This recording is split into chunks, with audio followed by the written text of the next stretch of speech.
Pada jam 6.15 petang, 19 Mei 2024, Pusat Kawalan Polis Kontingen Pahang menerima panggilan kecemasan daripada seorang pengguna jalan raya melaporkan seorang lelaki terbaring tidak bergerak di tepi jalan di kawasan perindustrian Gebeng, Kuantan.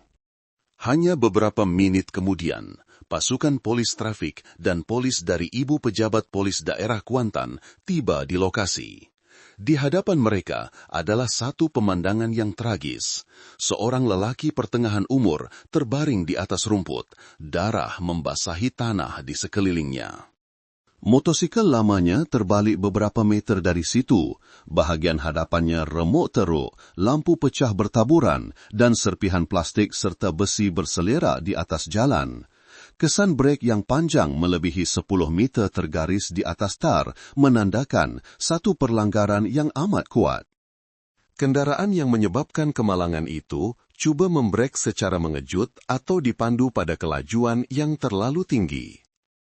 Penduduk sekitar memberitahu bahawa sejurus sebelum mereka berlari keluar, mereka terdengar bunyi dentuman kuat, diikuti oleh kelibat sebuah lori berwarna biru yang memecut laju dan hilang di hujung jalan. Apabila polis tiba, lori itu sudah tiada lagi. Berdasarkan petunjuk awal, pihak berkuasa menganggap ini adalah kes kemalangan jalan raya yang serius dan pemandunya telah melarikan diri dari tempat kejadian. Namun, di tengah-tengah cahaya lampu suluh yang menyinari serpihan di jalan, ada sesuatu yang tidak kena membuatkan para penyiasat terhenti. Satu kemalangan, tetapi mengapa pemandunya sengaja melarikan diri? Dan mengapa kesan di jalan raya menunjukkan satu perlanggaran yang bukan sekadar tidak disengajakan?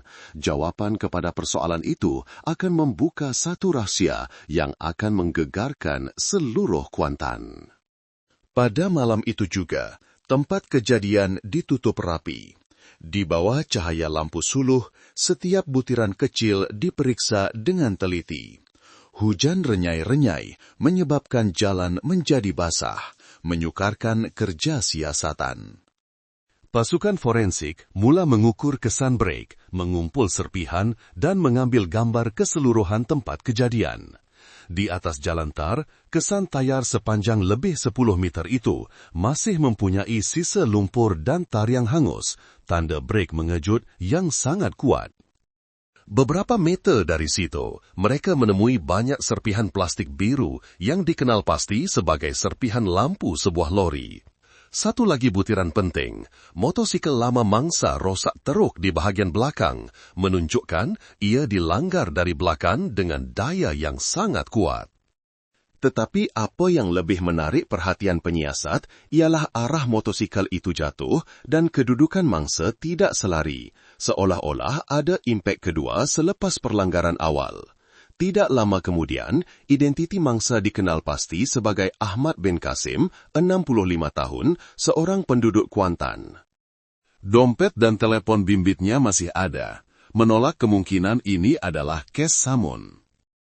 Tetapi, mengapa seorang lelaki tua yang menunggang motosikal perlahan di jalan yang biasa dilaluinya boleh terlibat dalam kemalangan pada waktu yang kurang sibuk? Soalan itu menambahkan lagi syak wasangka para penyiasat.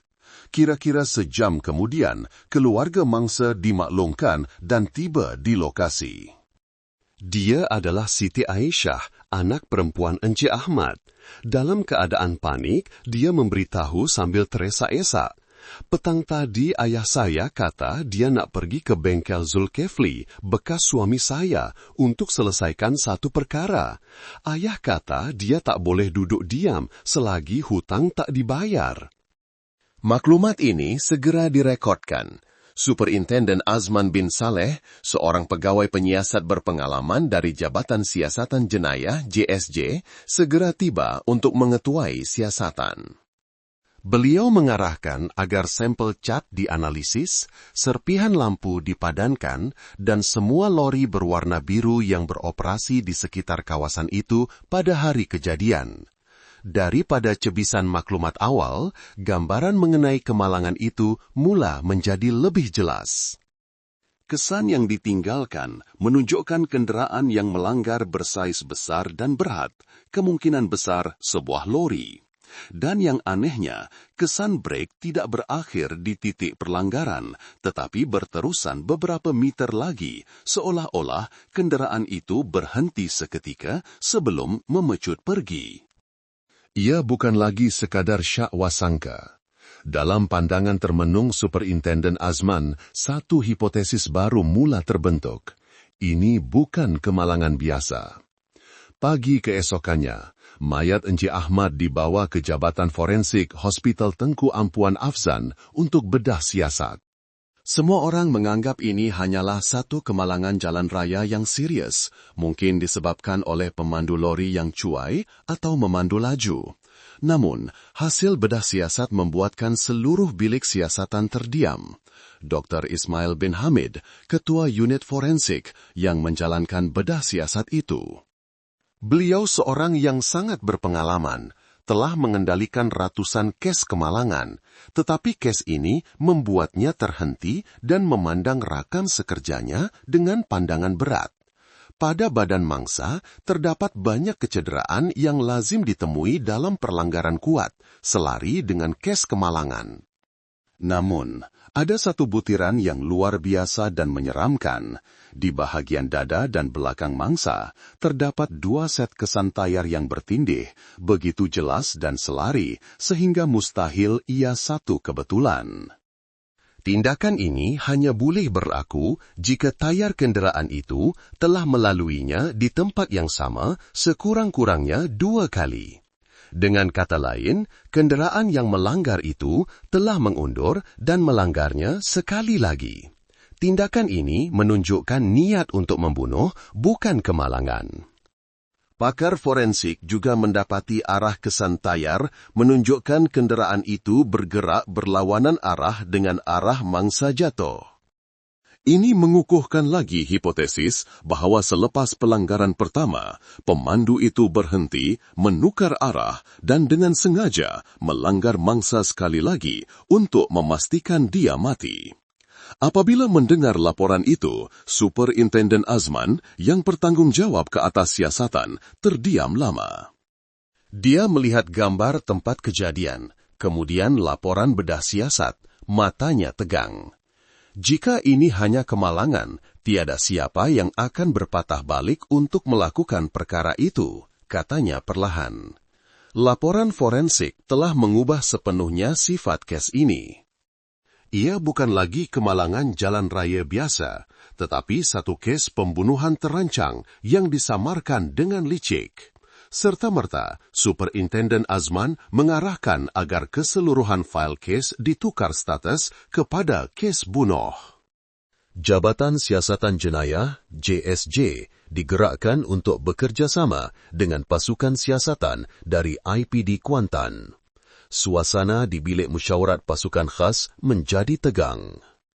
Semua orang faham bahawa mulai saat ini mereka bukan lagi mencari seorang pemandu yang melarikan diri, tetapi memburu seorang pembunuh berdarah sejuk yang cukup licik untuk menjadikan jenayahnya kelihatan seperti kemalangan. Soalan-soalan baru mula timbul. Siapa yang mahu Encik Ahmad mati? Dan mengapa pembunuh memilih untuk merancangnya sebagai kemalangan dan bukan cara lain? Sebuah kes yang pada mulanya kelihatan jelas, kini bertukar menjadi misteri yang rumit dan menakutkan. Sejurus selepas hasil forensik mengesahkan ia adalah kes pembunuhan terancang, Ketua Polis Pahang mengarahkan penubuhan satu pasukan petugas khas. Orang yang diamanahkan untuk mengetuainya tidak lain adalah Superintenden Azman bin Saleh, seorang penyiasat veteran yang terkenal dengan ketelitian dan kepintarannya dalam kes-kes rumit. Satu mesyuarat tergempar diadakan pada malam itu juga. Setiap butiran dibentangkan, daripada kesan tayar, serpihan cat biru, kesan brek, dan terutamanya keterangan daripada keluarga mangsa. Apabila laporan daripada Siti Aisyah, anak perempuan Encik Ahmad dibacakan, seluruh bilik musyawarat senyap. Menurut Siti Aisyah, pada petang itu, ayahnya berkata dia akan pergi ke bengkel besi milik Zulkifli bin Rahman, bekas suaminya, untuk berbincang buat kali terakhir. Puncanya adalah hutang hampir 200.000 ringgit yang masih belum dilangsaikan oleh Zulkifli kepada Zulkifli selepas mereka bercerai. Berkali-kali Siti Aisyah coba menuntutnya, tetapi Zulkifli sentiasa memberi alasan. Kali ini, Encik Ahmad, seorang bapa yang penyayang, memutuskan untuk bertemu sendiri dengan Zulkifli untuk menuntut hutang tersebut bagi pihak anaknya. Namun, dia pergi dan tidak pernah kembali. Kisah itu membuatkan semua syak wasangka tertumpu kepada Zulkifli bin Rahman yang mempunyai konflik mendalam dengan mangsa. Dari sudut siasatan, motifnya sangat jelas. Hutang, konflik, dan dendam apabila didesak. Superintenden Azman dengan berhati-hati mengarahkan agar latar belakang dan jadual Zulkifli pada 19 Mei disiasat sepenuhnya. Satu pasukan dihantar ke bengkel besinya di Kuantan untuk mengumpul maklumat. Pekerja di bengkel itu menceritakan bahwa pada petang itu, Encik Ahmad memang datang mencari Zulkifli. Suara mereka berdua agak kuat, seolah-olah sedang bertengkar. Selepas itu, Encik Ahmad pergi dengan motosikal lamanya, manakala Zulkifli tinggal di bengkel dengan wajah marah dan kemerahan. Kira-kira jam 5 petang lebih, Zulkifli meninggalkan bengkel, tetapi tiada siapa yang tahu ke mana dia pergi. Setiap keterangan itu membuatkan Superintenden Azman semakin yakin bahawa jika ini adalah pembunuhan terancang, orang yang mempunyai motif dan peluang terbesar hanyalah Zulkifli. Pada malam itu juga, pasukan petugas sebulat suara meletakkan Zulkifli bin Rahman sebagai suspek utama. Perintah untuk memanggilnya bagi siasatan dikeluarkan dan dihantar pada awal pagi keesokannya. Namun, apa yang mengejutkan semua orang ialah apabila menerima panggilan itu, Zulkifli langsung tidak menunjukkan rasa takut atau cuba melarikan diri. Dia dengan tenang datang ke balai polis, wajahnya dingin, suaranya tenang, sehingga mencurigakan. Ayat pertamanya ialah, "Saya tahu tuan-tuan akan cari saya, tapi saya tak buat apa-apa.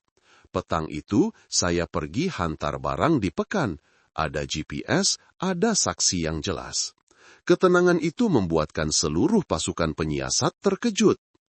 Adakah dia sudah menyediakan keterangan dan bukti? Atau adakah ini keyakinan seseorang yang benar-benar tidak bersalah? Jawapannya masih belum diketahui. Tetapi pada ketika itu, dalam hati Superintenden Azman timbul satu perasaan yang jelas. Lelaki ini bukan calang-calang orangnya. Kes ini mula beralih ke fasa pertarungan minda antara seorang yang pernah menjadi sebahagian daripada keluarga mangsa dan pihak yang sedang mencari keadilan untuk Encik Ahmad bin Kasim. Pagi keesokannya, Zulkifli bin Rahman dijemput ke ibu pejabat polis daerah Kuantan untuk disoal siasat. Dia masuk ke dalam bilik dengan riak wajah yang tenang luar biasa, tidak cemas, tidak mengelak, malah kelihatan terlalu yakin. Superintenden Azman bin Saleh sendiri mengetuai sesi soal siasat itu. Beliau tidak tergesa-gesa menyoal, tetapi hanya bertanya dengan nada lembut, "Encik Zulkifli, awak tahu kenapa kami panggil awak hari ini?" Zulkifli mengangguk dan menjawab perlahan, "Saya tahu, sebab bekas bapa mentua saya meninggal."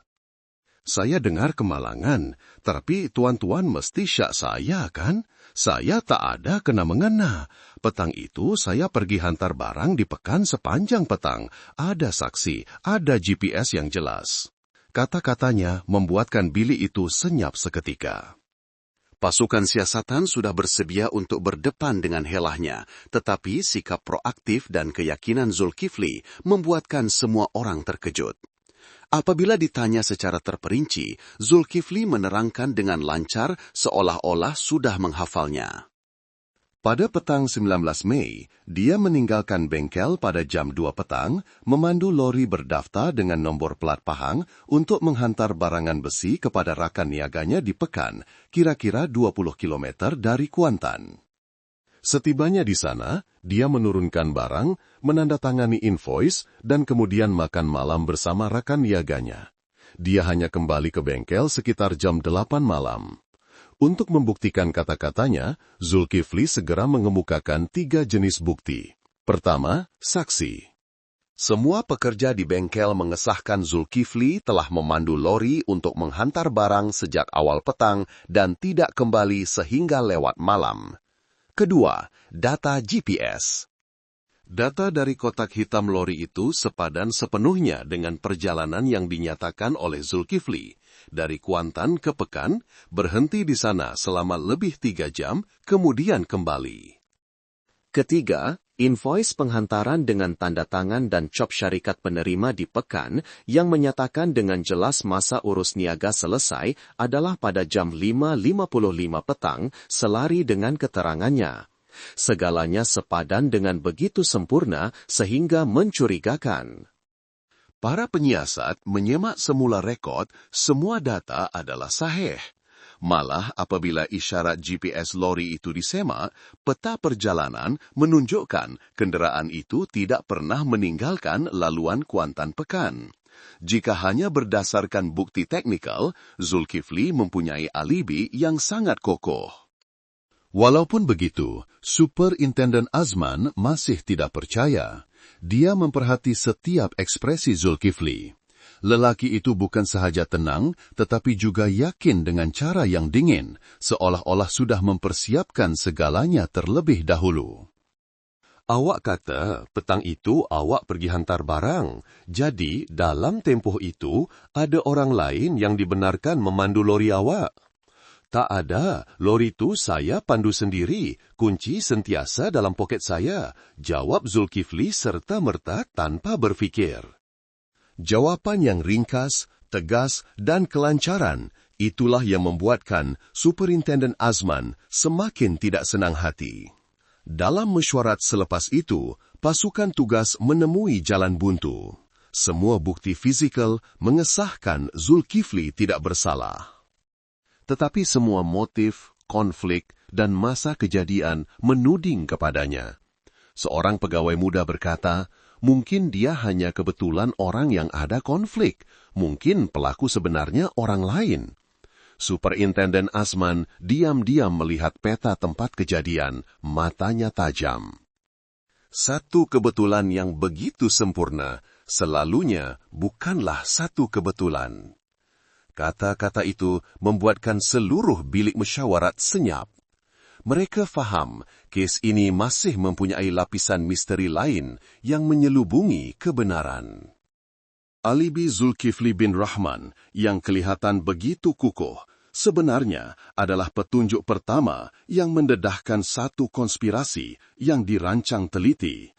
Kes yang hampir selesai tiba-tiba menemui jalan buntu. Semua yang ada di tangan pasukan petugas menuding kepada Zulkifli bin Rahman, satu-satunya orang yang mempunyai konflik dan motif untuk membunuh Enci Ahmad bin Kasim. Tetapi ironinya, dia mempunyai alibi yang kukuh seperti tembok batu. 3 lapisan bukti, saksi, GPS, dan invoice, semuanya sepadan dengan sempurna. Malah apabila pasukan teknikal membandingkan data kotak hitam, sistem itu merekodkan lori Zulkifli tidak pernah meninggalkan laluan Pekan Kuantan sepanjang tempoh pembunuhan berlaku. Apabila keadilan seolah-olah semakin dekat, kini semua petunjuk seakan lenyap dalam kabus. Di bilik kerjanya, Superintendent Azman bin Saleh diam melihat rajah bukti yang terbentang di atas meja.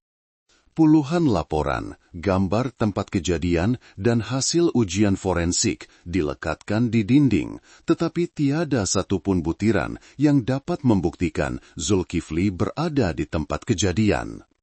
Dia berkata perlahan kepada rakan-rakannya, semuanya logik sehingga menjadi tidak logik. Tiada siapa yang mempunyai bukti sesempurna ini jika tidak dirancang terlebih dahulu. Kata-kata itu membuatkan semua orang terdiam.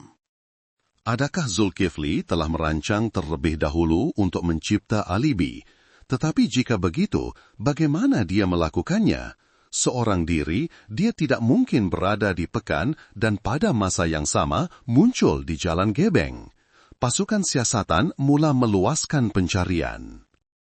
Mereka menyemak semua lori berwarna biru yang berdaftar dan beroperasi di Kuantan dan daerah-daerah berdekatan. Senarainya mencecah ratusan kenderaan, dari lori bahan binaan, lori pembinaan, hingga lori sekrap. Setiap lori perlu diperiksa, kedudukannya pada masa kejadian perlu disahkan. Kerja itu mengambil masa berhari-hari, malah hingga larut malam. Tetapi hasilnya hanya membawa kekecewaan. Tiada satu pun lori yang sepadan sepenuhnya dengan serpihan yang ditemui di tempat kejadian. Sementara itu, kabar angin mula tersebar di kalangan masyarakat tempatan.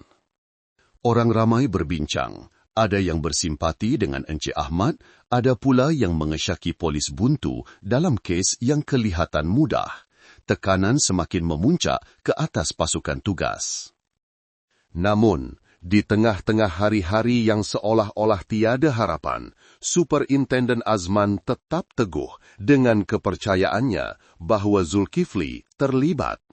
Bukan berdasarkan bukti, tetapi gerak hati seorang yang telah menyelesaikan ratusan kes. Dia berkata kepada pasukannya, orang biasa apabila mengetahui bekas bapa mentuanya meninggal, sekurang-kurangnya akan menunjukkan rasa terkejut. Tapi dia tiada emosi, tiada ucapan takziah, hanya dengan dingin mengemukakan bukti, seolah-olah membuktikan satu rancangan yang sempurna. Tetapi gerak hati, walau setajam mana pun, tidak boleh menggantikan bukti. Dan dalam fail kes, semua data memihak kepada Zulkifli. Siasatan sampingan juga tidak membuahkan hasil. Tiada siapa yang berdendam dengan Encik Ahmad dan tiada tanda-tanda rompakan. Satu-satunya motif masih berkisar pada konflik keuangan dan orang yang terlibat kini kelihatan tidak bersalah di atas kertas. Ramai pegawai muda mula berputus asa. Ada yang mencadangkan agar fail ditutup sementara menunggu maklumat lanjut. Tetapi Superintenden Azman tetap bertegas. Kita tak boleh berhenti di sini. Ada sesuatu yang disembunyikan. Kita mesti cari butiran kecil yang dia tak sempat hapuskan. Beliau mengarahkan pasukan teknikal untuk menyemak semula semua sistem kamera litar tertutup, CCTV, di sekitar kawasan kejadian. Walaupun pasukan lain telah melihatnya sebelum ini dan tidak menemui apa-apa yang jelas, keputusan itu dibuat berdasarkan naluri profesional. Dan keputusan itulah yang kemudiannya membuka satu arah siasatan yang sama sekali baru. Tetapi pada ketika itu, ketika malam sudah larut, fail kes masih terbiar di atas meja kerja. Cahaya lampu kuning menerangi wajah Superintenden Azman yang penuh kerisauan. Keskemalangan waktu senja itu, dari satu insiden yang kelihatan mudah, kini telah menjadi teka-teki paling sukar yang pernah dihadapinya. Selepas hampir seminggu meneliti tanpa hasil, suasana di bilik kerja pasukan petugas menjadi sangat tegang. Fail bertimbun, ratusan gambar tempat kejadian, dan senarai lori biru yang tebal, tetapi semua jejak seakan gaib. Kemudian, pada saat segalanya seakan menemui jalan buntu, satu maklumat kecil dilaporkan oleh pasukan risikan lapangan, umpama cahaya pertama yang bersinar dalam kegelapan. Semasa menyiasat aset milik Zulkifli bin Rahman, pasukan petugas mendapati selain daripada lori utama yang didaftarkan atas nama syarikatnya, lori yang mempunyai GPS dan sering digunakan untuk menghantar barang, dia juga memiliki sebuah lori lain. Lori ini tidak mempunyai cukai jalan, tidak dilengkapi peranti GPS dan jarang kelihatan di bengkel utamanya. Dokumen pendaftarannya pula atas nama seorang saudara jauh Zulkifli menyebabkan pihak berkuasa tidak dapat mengesannya semasa pemeriksaan awal. Apa yang lebih menarik perhatian ialah lori ini juga berwarna biru. Apabila mendengar laporan itu, Superintenden Azman bin Saleh segera mengarahkan siasatan terperinci. Pasukan risikan dihantar ke satu kawasan tanah kosong di belakang bengkel, tempat Zulkifli biasa menyimpan barang skrap dan barangan terbuang. Dan, seperti yang dijangkakan, sebuah lori lama dengan cat yang mengelupas terbaring ditutupi kanvas di satu sudut.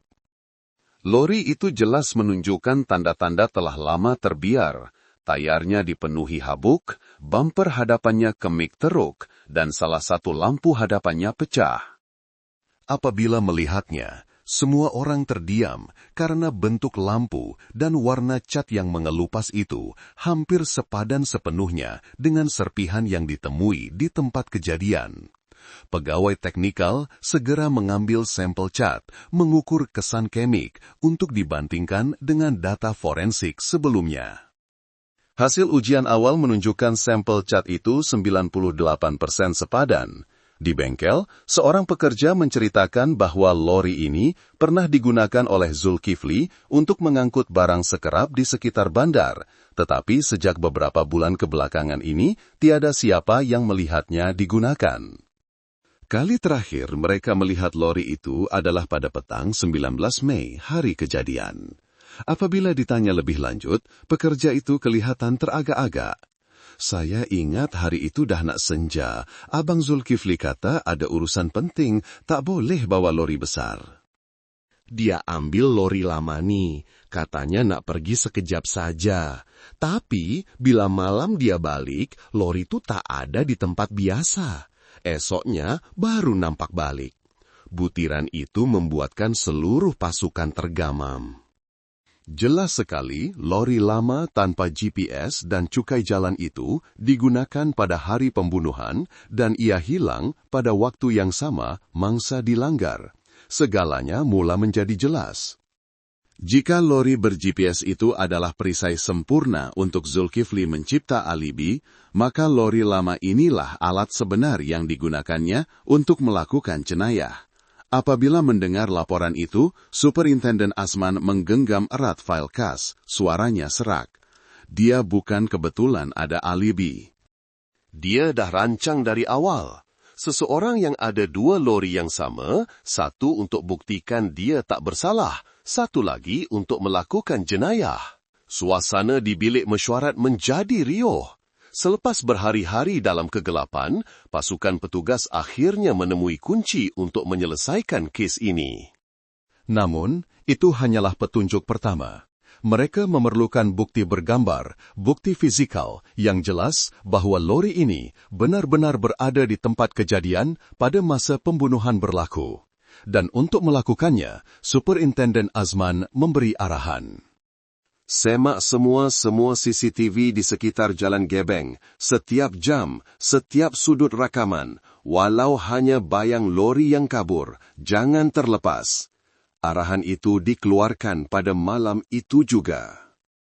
Tiada siapa yang tahu, hanya beberapa hari kemudian, imej kabur dari sebuah CCTV lama di tepi jalan akan meruntuhkan sepenuhnya sandiwara alibi Zulkifli bin Rahman. Arahan untuk menyemak semula CCTV dilaksanakan serta-merta pada malam itu. Seluruh laluan di Gebeng, tempat kejadian berlaku, dibahagikan kepada beberapa zon kecil. Pasukan risikan berpecah ke serata tempat, mengetuk pintu setiap rumah dan kedai di tepi jalan untuk mendapatkan semula rakaman. Namun, kerja itu tidak mudah. Kawasan jalan itu memang sunyi. Rumah penduduk jarang-jarang, malah ada kamera yang rosak atau tidak merakam pada waktu kejadian. Beratus-ratus gigabyte data dikumpulkan, tetapi hampir tiada imej yang merakam nombor plat atau wajah pemandu dengan jelas. Namun, ketika semua orang hampir berputus asa, satu penemuan kecil mengubah keseluruhan keadaan. Seorang pegawai muda dari pasukan teknikal semasa meneliti semula rakaman video dari sebuah gudang di tepi jalan, kira-kira 500 meter dari tempat kejadian, tiba-tiba menemui imej kabur sebuah lori lama berwarna biru yang melintas laju sekitar jam 6.10 petang, iaitu hanya 5 minit sebelum orang awam menemui mangsa terbaring. Imejnya tidak jelas, tetapi cukup untuk mengenali lori itu tidak mempunyai lampu di sebelah kanan dan bahagian belakangnya sedikit kemik sepadan dengan lori lama Zulkifli bin Rahman yang baru ditemui polis. Apabila rakaman itu dimainkan semula di bilik mesyuarat, seluruh pasukan tugas menahan nafas.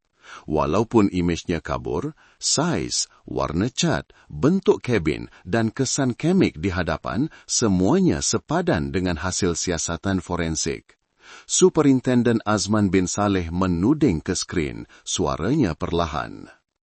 Kamu semua nampak tak? Itu lori kedua dan ia muncul tepat pada waktu pembunuhan. Serta-merta, pasukan teknikal meneruskan pencarian. Dari klip gudang itu, mereka menjejaki arah pergerakan lori itu dengan menghubungkan data dari CCTV berdekatan, walaupun hanya rakaman sepintas lalu.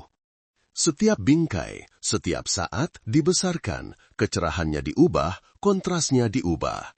Hasilnya sungguh menakjubkan. Lori lama berwarna biru itu muncul 2 kali lagi. Sekali berhampiran kawasan jambatan dan kali terakhir membelok ke jalan yang menuju ke kawasan kejadian. Selepas jam 6.20 petang, lori itu hilang sepenuhnya. Tiada CCTV yang merakam arah ia pergi. Yang anehnya, sejurus selepas waktu itu, panggilan kecemasan mengenai kemalangan diterima. Seorang penyiasat muda berkata perlahan, jika kita bandingkan lokasi CCTV dan masa lori itu muncul, laluannya sepadan sepenuhnya dengan jalan menuju ke tempat Encik Ahmad Kemalangan. Semua kepingan teka-teki mula bercantum.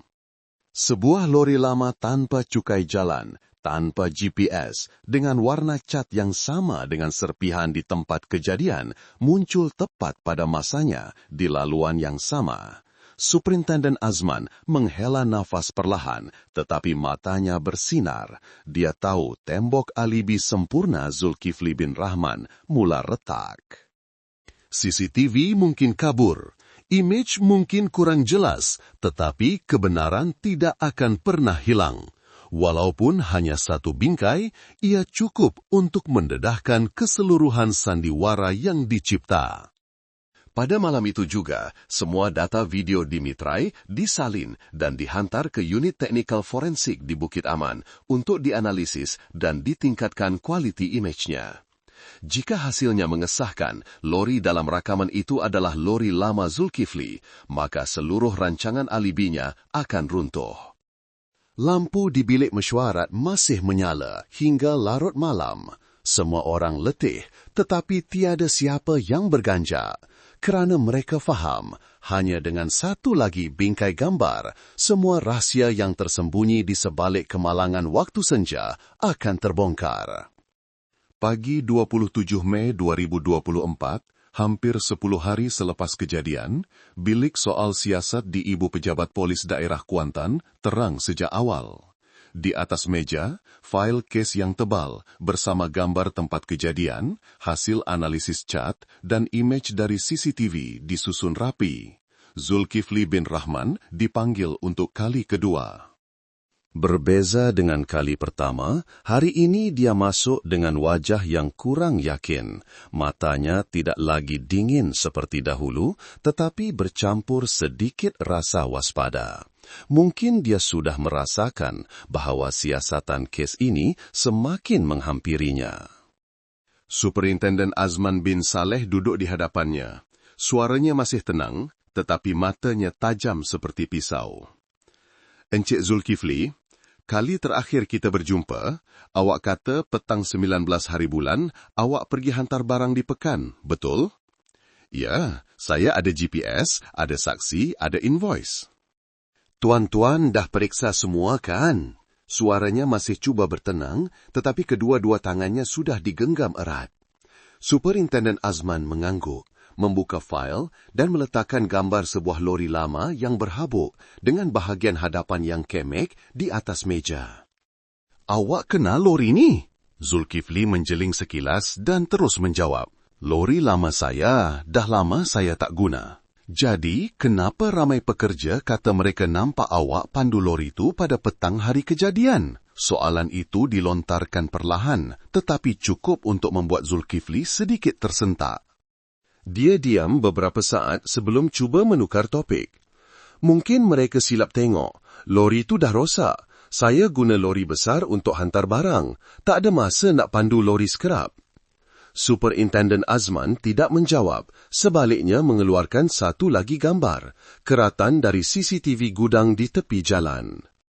Walaupun kabur, jelas ia adalah sebuah lori lama berwarna biru tanpa lampu kanan dengan bahagian belakang yang kemek sama seperti lori dalam gambar pertama.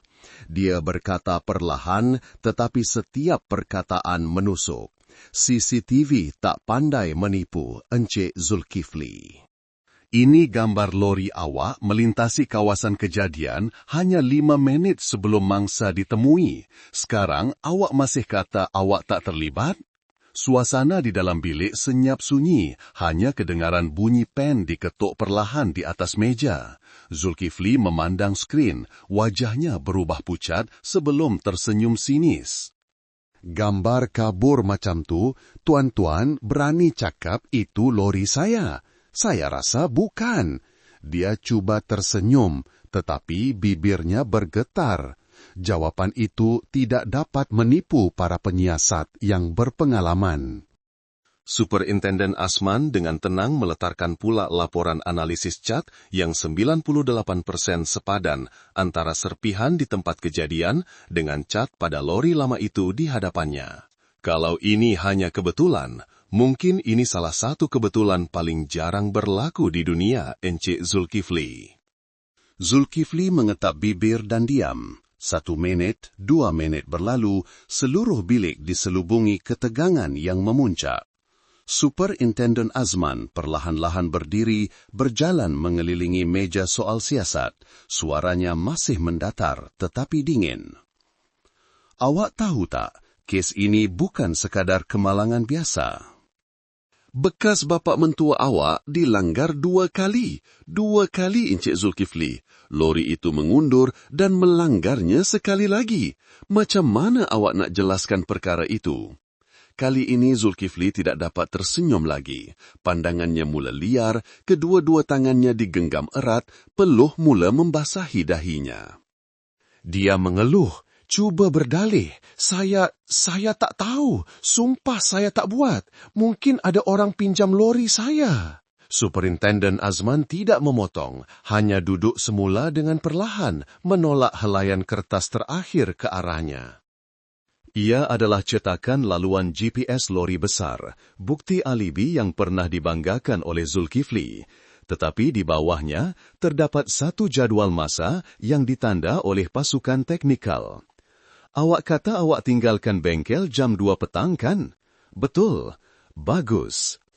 Lori ber-GPS awak memang keluar dari bengkel jam 2 petang, tapi sistem merekodkan ia berhenti di pekan pada jam 3.12 petang. Maksudnya, bukan awak yang pandu, tapi orang lain." Zulkifli mendongak, matanya terbeliak. "Tak mungkin, saya." "Awak tak perlu menafikannya lagi." Pekerja di bengkel, kata petang itu, mereka nampak awak kunci pintu pejabat dan pergi ke mana entah dengan motosikal. Awak balik bila hari dah gelap. Orang yang pandu lori untuk hantar barang hari itu ialah sepuku awak, yang pernah jadi kelindan awak. Dia dah mengaku. Kata-kata itu seperti pisau yang menusuk terus ke dalam jiwa Zulkifli. Wajahnya bertukar pucat lesi, bibirnya bergetar tidak mampu berkata-kata. Awak cipta alibi dengan menyuruh orang lain pandu lori awak ke pekan. Sementara itu, awak balik ke Kuantan, ambil lori lama yang tiada GPS untuk melakukan jenayah. Betul tak saya kata? Soalan itu bergema tanpa jawaban. Zulkifli menunduk, tangannya meramas hujung baju hingga putih. Superintenden Azman memandangnya, suaranya lebih lembut tetapi tegas. Awak fikir awak bijak, tapi awak lupa jenayah tak pernah sempurna. Kesan cat, kesan tayar, CCTV, keterangan saksi, semuanya menuding kepada satu orang, iaitu awak. Tidak dapat menahan diri lagi, Zulkifli bangun, menghentak meja dan menjerit. Tuan-tuan tak faham, saya tak berniat nak bunuh dia. Saya cuma nak takutkan dia. Saya cuma nak dia takut. Jangan desak saya lagi. Tetapi sebaik sahaja kata-kata itu terkeluar, seluruh bilik seakan kaku. Dia baru sahaja secara tidak sengaja mengakui perbuatannya. Superintenden Azman masih duduk tenang, pandangannya sayu, suaranya perlahan. Takutkan orang dengan cara melanggar dia dengan lori? Zulkifli terdiam. Beberapa saat kemudian, kedengaran esakan tertahan sebelum dia menunduk, menutup mukanya dengan kedua-dua tangan. Dia menangis buat pertama kali selepas berhari-hari berpura-pura tenang. Dalam keadaan panik, dia mengakui segalanya. Petang 19 Mei, selepas bertengkar dengan Encik Ahmad di bengkel, dia merasa terhina dan terdesak. Dalam kemarahannya, timbul niat untuk memberi pengajaran kepada lelaki tua itu. Dia segera menyuruh sepupunya memandu lori besar ke Pekan untuk mencipta alibi dan mengalihkan perhatian. Sementara itu, dia menaiki teksi motosikal kembali ke bengkel lama tempat dia menyembunyikan lori rosa itu, menghidupkan enjinnya dan memandu ke Jalan Gebeng. Kira-kira hampir jam 6 petang, dia ternampak Encik Ahmad menunggang motosikal di jalan yang sunyi. Dalam sekelip mata, dia hilang akal, menekan pedal minjak dan melanggar terus bekas bapa mentuanya. Selepas pelanggaran pertama, Encik Ahmad terjatuh. Tetapi dalam kepala Zulkifli hanya ada satu fikiran. Jika dia hidup, aku takkan terlepas. Lalu dia mengundurkan lori, melanggarnya sekali lagi. Satu tindakan yang nekat, dingin dan kejam. Selepas itu, dia melarikan diri, menyembunyikan lori di sudut bengkel, menutupnya dengan kanvas, dan senyap-senyap kembali ke Pekan untuk mengambil lori ber-GPS pulang, melengkapkan sandiwara alibi sempurna yang telah dirancangnya. Apabila menceritakan hal ini, suaranya tersekat-sekat. Saya tahu saya tak boleh lari, tapi waktu tu saya dah hilang akal. Dia asyik marah, kata saya pengecut, tak mampu bayar hutang. Saya tak tahan lagi. Bilik soal siasat senyap.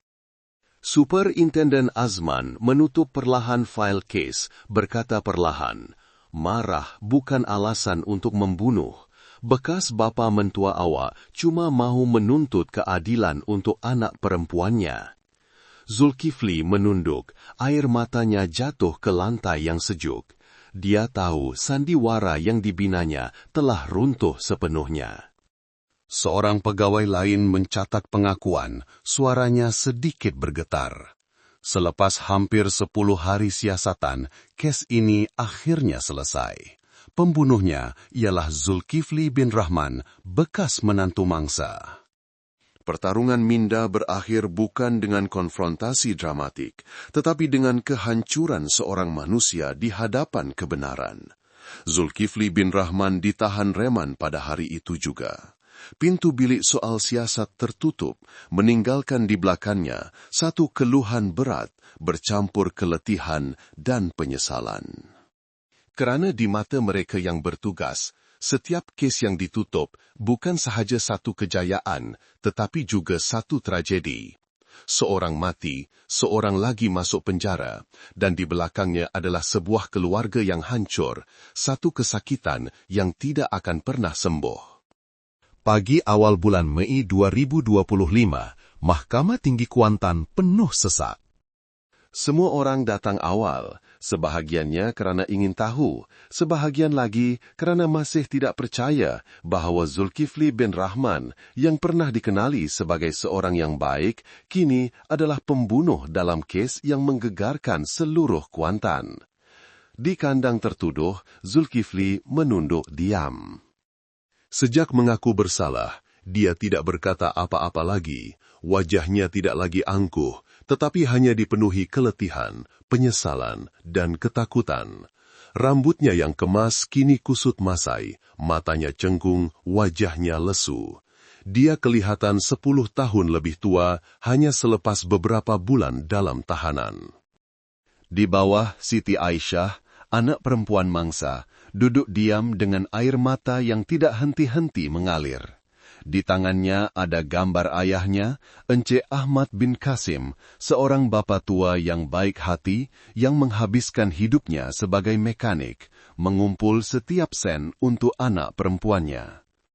Tiada siapa menyangka, hanya kerana ingin membantu anaknya menuntut hutang, dia terpaksa menerima kematian yang begitu tragis. Apabila hakim mula membacakan pertuduhan, suasana di dalam dewan menjadi tegang. Setiap butiran kes diulang, dari perlanggaran pertama hingga tindakan mengundurkan lori untuk melanggar mangsa sekali lagi. Tindakan dingin yang membuatkan sesiapa sahaja yang mendengarnya meremang. Timbalan pendakwa raya berdiri, suaranya tegas tetapi tersekat-sekat di hujung. Tertuduh Zulkifli bin Rahman kerana konflik wang, kerana ketamakan dan dendam, telah dengan sengaja membunuh dan kemudiannya cuba menyamarkan tempat kejadian untuk menyembunyikan jenayahnya. Tingkah lakunya menunjukkan kekejaman, perancangan dan tidak menghargai nyawa manusia. Pihak kami memohon agar mahkamah menjatuhkan hukuman maksimum, hukuman mati. Pada ketika itu, Zulkifli sedikit menggeletar. Dia mengangkat muka memandang sekeliling. Matanya terhenti pada Siti Aisyah. Mereka pernah menjadi suami isteri, pernah berjanji untuk membina rumah tangga bahagia. Kini, mereka hanya saling berpandangan di mahkamah. Seorang kehilangan bapa, seorang lagi kehilangan kemanusiaan. Apabila diberi peluang untuk berkata-kata buat kali terakhir, Zulkifli berdiri, suaranya serak. Saya tiada apa-apa lagi untuk membela diri. Saya tahu dosa saya tidak dapat diampunkan. Saya hanya berharap Aisyah dapat memaafkan saya jika boleh. Saya telah kehilangan segalanya hanya karena beberapa ratus ribu ringgit dan dendam yang buta. Suasana di dalam dewan senyap. Siti Aisyah menutup muka dan menangis teresak-esak.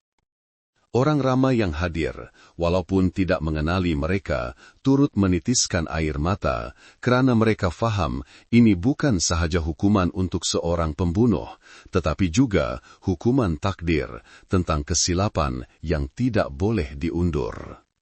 Selepas perbincangan, panel hakim menjatuhkan hukuman mati ke atas Zulkifli bin Rahman atas kesalahan membunuh dengan niat dan perancangan.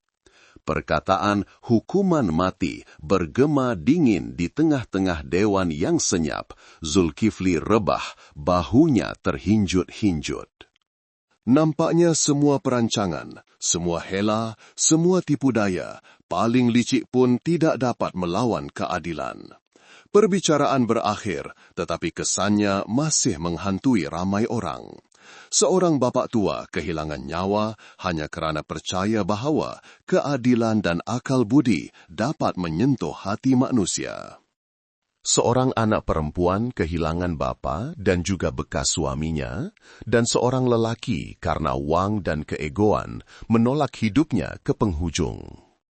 Selepas perbicaraan, apabila ditanya oleh wartawan, Superintenden Azman bin Saleh hanya berkata ringkas, "Ini adalah salah satu kes paling menyedihkan dalam kerjaya saya. Bukan kerana ia sukar, tetapi kerana ia terlalu menyakitkan."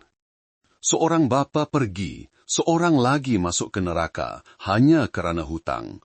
Harganya terlalu mahal untuk kedua-dua belah pihak. Mereka yang pernah menyaksikan kejadian itu sehingga kini tidak lupa petang yang malang di jalan gebeng itu. Matahari ketika itu juga merah menyala seperti darah sebelum terbenam di sebalik bukit, sama seperti bagaimana sifat kemanusiaan dalam diri Zulkifli bin Rahman padam di bawah kemarahan yang buta. Dari kisah ini, semua orang mendapat pengajaran yang pahit. Wang, jika dibiarkan mengawal emosi, akan mengubah manusia menjadi syaitan. Hanya satu saat yang melulu, 1 menit hilang kawalan, boleh memusnahkan seluruh hidup, masa depan, dan orang yang pernah kita sayangi. Jika hari itu Zulkifli sanggup mengalah, sanggup melihat akibat kemarahannya, mungkin segalanya akan berbeza. Enci Ahmad masih hidup, Siti Aisyah masih mempunyai bapa, dan dia mungkin masih bebas. Tetapi tidak. Dia memilih untuk pergi ke penghujung dendam dan akhirnya menerima balasan setimpal dari undang-undang.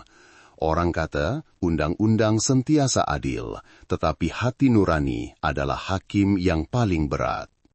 Kerana walaupun hukuman mati dijatuhkan, penyesalan Zulkifli akan terus menghantuinya hingga ke saat terakhir.